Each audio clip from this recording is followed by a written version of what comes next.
कहते हैं वे विपत्ति की तरह आए, कहते हैं वे प्रदूषण की तरह फैले, वे व्याधि थे। ब्राह्मण कहते थे वे मलेच्छ थे, वे मुसलमान थे। उन्होंने अपने घोड़े सिंधु में उतारे और पुकारते रहे, हिंदू हिंदू हिंदू। बड़ी जाति को उन्होंने बड़ा नाम दिया, नदी का नाम दिया। वे हर गहरी और अविरल नदी को पार करना चाहते थे, वे मुसलमान थे। लेकिन वे भी यदि कबीर की समझदारी का सहारा लिया जाए तो हिंदुओं की तरह पैदा होते थे। उनके पास बड़ी बड़ी कहानियां थी, चलने की, ठहरने की, पिटने की और मृत्यु की। प्रतिपक्षी के खून में घुटनों तक और अपने खून में कंधों तक वे डूबे होते थे। उनकी मुट्ठियों में घोड़ों की लगामें और म्यानों में सभ्यता के नक्शे होते थे। न मृत्यु के लिए नहीं, वे मृत्यु के लिए युद्ध नहीं लड़ते थे, वे मुसलमान थे। वे फारस से आए, वे तुरान से आए, समरकंद, फरगना, सस्तान और तुर्किस्तान से आए। वे बहुत दूर से आए, फिर भी वे पृथ्वी के ही कुछ हिस्सों से आए। वे आए क्योंकि वे आ सकते थे, वे मुसलमान थे। वे मुसलमान थे कि या खुदा उनकी शक्लें आदमियों से मिलती थी हूबहू।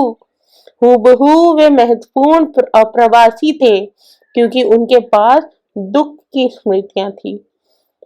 वे घोड़ों के साथ सोते थे और चट्टानों पर वीर बिखेर देते थे। निर्माण के लिए बेचैन थे, वे मुसलमान थे। यदि सच को सच की तरह कहा जा सकता है तो सच को सच की तरह सुना जाना चाहिए कि वे प्रायः इस तरह होते थे कि प्रायः पता ही नहीं लगता था कि वे मुसलमान थे या नहीं थे। वे मुसलमान थे। वे ना होते तो लखनऊ न होता, आधा इलाहाबाद न होता, मेहराबें न होती, गुंबद न होता, आदाब न होता। मीर मखदूम मोमिन न होते, शबाना न होती। वे न होते तो उपमहाद्वीप के संगीत को सुनने वाला खुसरो न होता। वे न होते तो पूरे देश के गुस्से से बेचैन होने वाला कबीर न होता। वे न होते तो भारतीय उपमहाद्वीप के दुख को कहने वाला गालिब न होता। मुसलमान न होते तो 1857 न होता। वे थे तो चचा हसन थे, वे थे तो पतंगों से रंगीन होते आसमान थे। वे मुसलमान थे।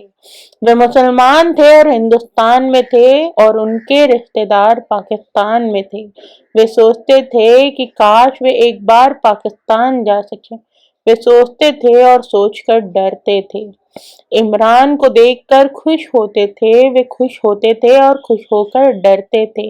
वे जितना पीएसी के सिपाही से डरते थे उतना ही राम से। वे मुरादाबाद से डरते थे, मेरठ से डरते थे, भागलपुर से डरते थे। वे अकड़ते थे लेकिन डरते थे। वे पवित्र रंगों से डरते थे।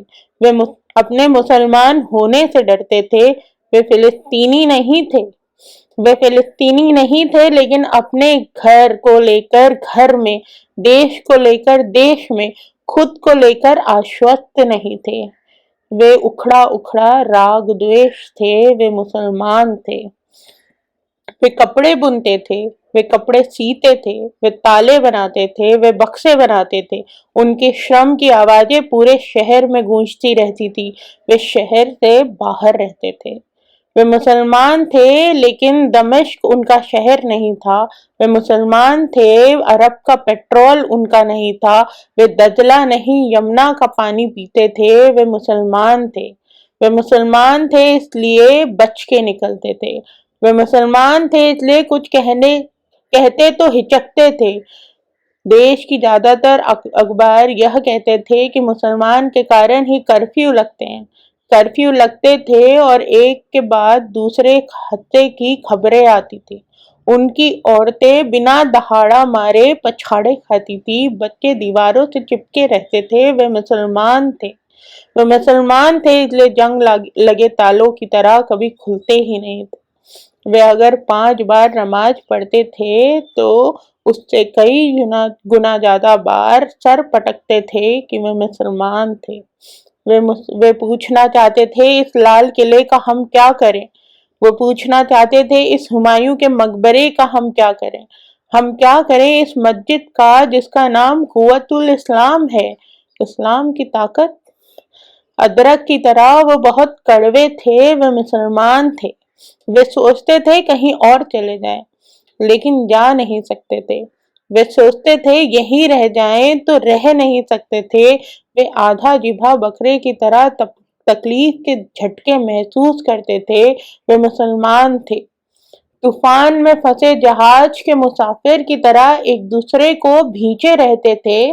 कुछ लोगों में यह बहस चलाई कि उन्हें फेंका जाए तो किस समंदर में फेंका जाए। बहस यह थी उन्हें धकेला जाए तो किस पहाड़ से धकेला जाए। वे मुसलमान थे लेकिन वो चींटियां नहीं थे। वे मुसलमान थे, वे चूजे नहीं थे। सावधान! सिंधु के दक्षिण में सैकड़ों साल की नागरिकता के बाद मिट्टी के ढेले नहीं थे वे चट्टान और ऊन की तरह सच थे। सिंधु और हिंदू कुश की तरह सच थे। सच को जिस तरह भी समझा जा सकता हो, उस तरह वे सच थे। वे सभ्यता का अनिवार्य नियम थे। वे मुसलमान थे, अफवाह नहीं थे। वे मुसलमान थे, वे मुसलमान थे, वे मुसलमान थे।